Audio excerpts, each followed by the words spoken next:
as some people in the comment section have already pointed out, Buddhism and Stoicism are actually quite alike. This is quite surprising because Stoicism was founded in the Greek city of Athens, while Buddhism originates from India. Although there's no historical proof of significant influence from Buddhism on Stoicism or the other way around, some believe that this was the case.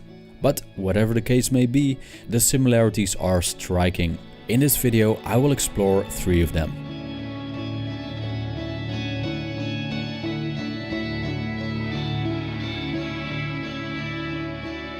The first similarity is the set of practices that lead to happiness. The Buddhists have the Eightfold Path, which consists of 8 practices: right view, right resolve, right speech, right conduct, right livelihood, right effort, right mindfulness, and right samadhi. Samadhi can be translated loosely as meditation.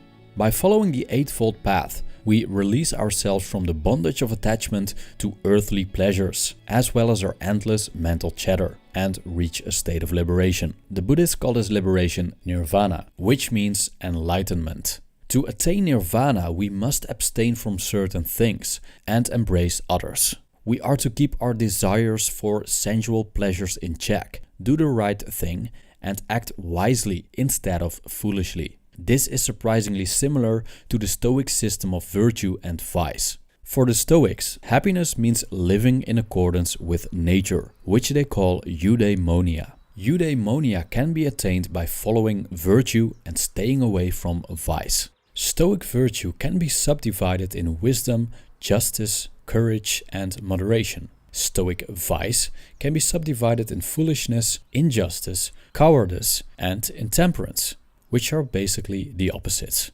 While there are differences between the Buddhist and Stoic pursuit of happiness, both traditions revolve around practices to end suffering and reach inner peace.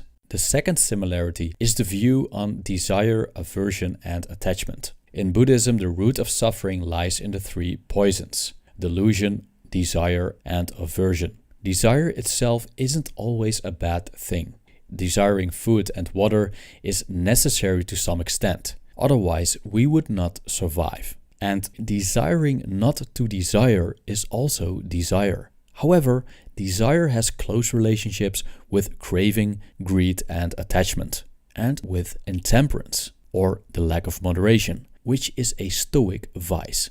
The Buddha observed that when we attach ourselves to other people, we hurt when they disappear. And when we desire strongly for money, we hurt when we lose it. The opposite of desire is aversion, which leads to fear and hate. And as Master Yoda so profoundly stated, hate leads to suffering.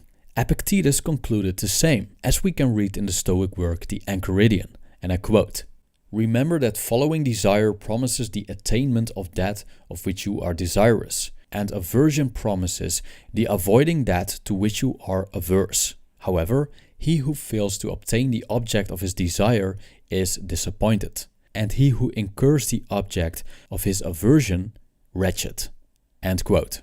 The Stoics argued that we should not focus on things beyond our control. These things are unreliable, so attaching to them is a recipe for suffering. This doesn't mean that we should averse them. Instead, it's better to develop a healthy indifference towards them, which the Buddhists call detachment or non-attachment.